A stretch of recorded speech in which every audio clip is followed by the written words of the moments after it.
And welcome back to The Real Story. Leaders in cities across the state and the country grappling with how to deal with police accountability and change. After weeks of protests, this morning, Hartford Mayor Luke Bronin joining us for a conversation. Mayor, first, just thank you so much for being willing to do this.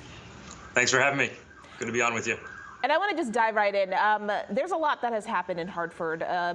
As we are speaking, there's actually a protest on Friday as well. First of all, what has been your reaction to all of this? I mean, we've seen you be so open and willing to speak with protesters, even going as far as, answering their questions, I believe, for about an hour outside of your home.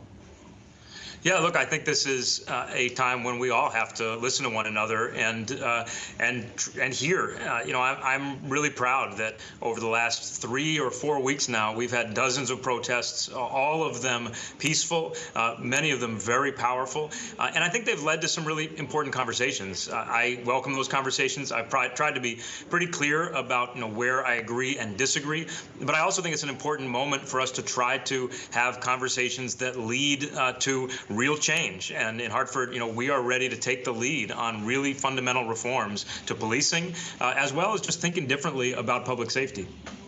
And I want to take you back to that day. I know that you did get a chance to meet with those organizers and do a follow-up with them. Anything you can tell us about what came out of that conversation? And I'm talking about Black American Undivided specifically. Yeah.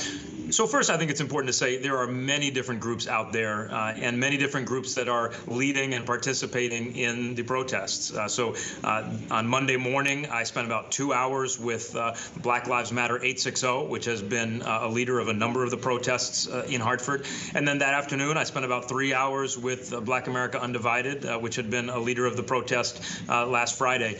And I think that there's a lot of room for common ground. Again, when it comes to pushing forward reforms, we're all in. I'm proud that Hartford has done a lot of things that other cities are just beginning to talk about. We took police out of schools years ago. We stopped buying surplus military equipment years ago.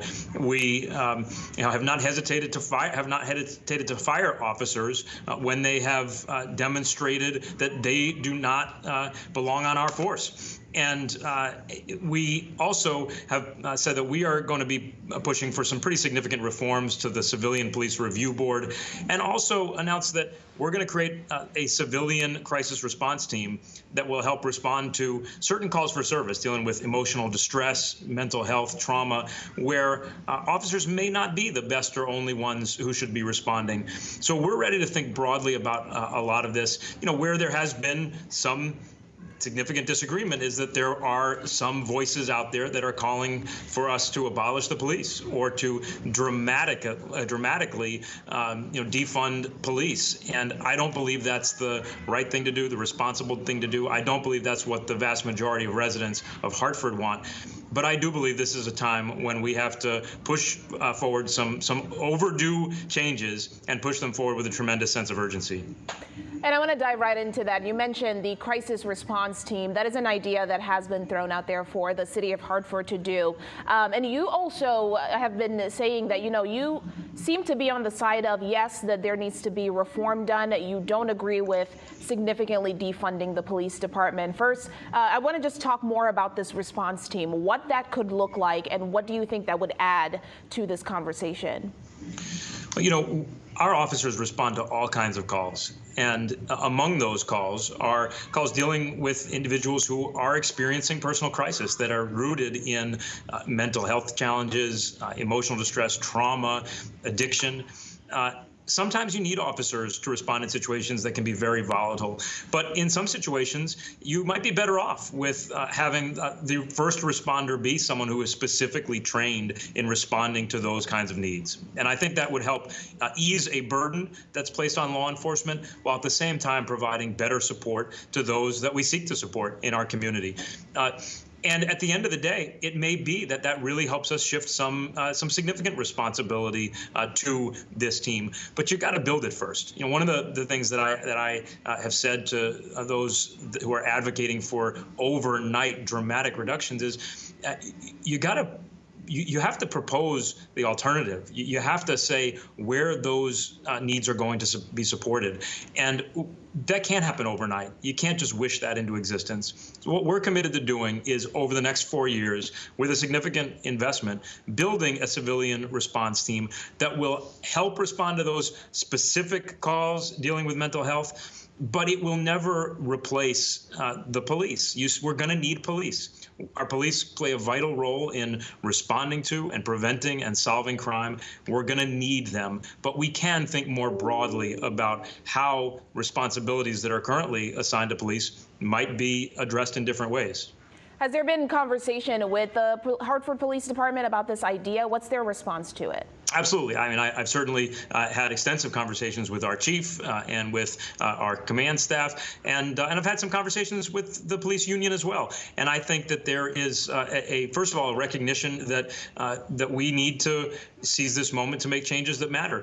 This is also a department that has embraced changes that a lot of other departments have been slower to come to.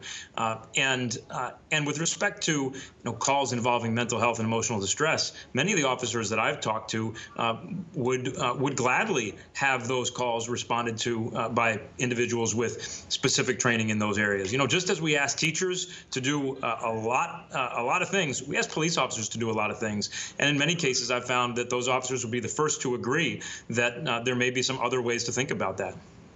And Hartford, we actually saw recently, I believe within the last 2 weeks or so, that the city council voted to reallocate some funds. I believe it was $1 million. Could we see more of that? What's your reaction to that? Did you agree with the move? How do you view what happened with that? Sure. So I think, first of all, it's important to say, over the last 4 years, we've been rebuilding our police department. 4 years ago, when I came in, one of the most significant concerns that I heard from residents was the desire to have more community service officers, to have more walk beats. Staffing in the department had fallen. The city hadn't recruited in a long time. And so we very deliberately and in partnership with the community worked to recruit and rebuild our department. And that work continues. In this budget, I had already proposed a reduction of about $700,000 because of the tremendous fiscal uncertainty of the year ahead. We are in a climate when nobody can forecast what the budget situation is going to look like for any municipality or any state because of the coronavirus and the economic crisis that has come along with it. So I had proposed a reduction. The city council voted another $1 million reduction, and that funding goes to a number of places, including full-time staff for the Civilian Police Review Board, Department of Public Works, Health and Human Services, and I support that. I think that that is a responsible reallocation, totally consistent with what the budget process should produce. And then in addition to that, $1 million inside the police department reallocated to things like stronger training, and I absolutely support that as well. So I think that we struck the right balance. And again, for those who are urging much more dramatic defunding, I think that we have to, number one, listen to all the voices that are out there. Number two, recognize that the police do play an important role. But number three, be open and willing to those to really engage in those bigger conversations about how we can rethink, reimagine, and build toward another way of complementary ways, supplementary ways of building safer, stronger, healthier communities.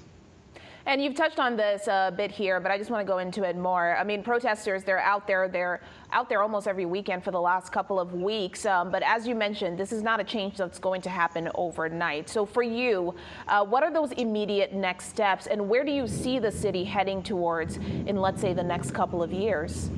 Well, first of all, I think some changes can happen very quickly. When we talk about reforms to our Civilian Police Review Board, that's something I hope that we will enact very, very soon. My proposal is that we need to give that board full-time investigative support staff, that we should give it subpoena power, that its decisions be more than advisory. That's work that we're going to do by adopting a new local ordinance, I hope in the weeks and months ahead. We're going to be working with our community to review all of our use of force policies and de-escalation. I think that's an area where Hartford is among the most progressive cities already, but there's undoubtedly more that we can do. So some of those things I think we push forward very, very quickly. when it comes to building something like a crisis response team that's outside of law enforcement but helps support the mission of helping people in our community, that takes time to build right, but we're going to get started right away. All right, Mayor, thank you for that. And just lastly, are there efforts for recruiting in these specific communities? I mean, one of the conversations out there is that maybe we need more police officers to come out of, a city like Hartford. And how do you attract young people to want to join the police force? That's something we've been really focused on over the last few years. And over the last few classes of police recruits, we've had some of the most diverse classes that the city has ever had. So we are trying to reach out and encourage as many people as possible in the city of Hartford to join our police force, to go through the recruitment process. We've got a recruiting team that's out there doing outreach on a regular basis. I think it's also important to say that, we want to make sure that the recruits who are coming in better reflect the diversity of this community. We also want to make sure that the recruits who are coming in really embrace what we want the ethos and the philosophy of our department to be, which is we want our department to think of itself as a police department that derives its authority and its legitimacy not from a badge or from a gun, but from a relationship of trust and mutual respect with the community. All right, Mayor Luke Bronin, again, thank you so much for joining us on this Sunday. A lot of good points there, and hopefully this conversation is something that we can continue. We have to. Thank you so much for having me. All right, Mayor, thank you. And you can find past interviews on The Real Story on the Fox61.com website. Have a good Sunday, everyone.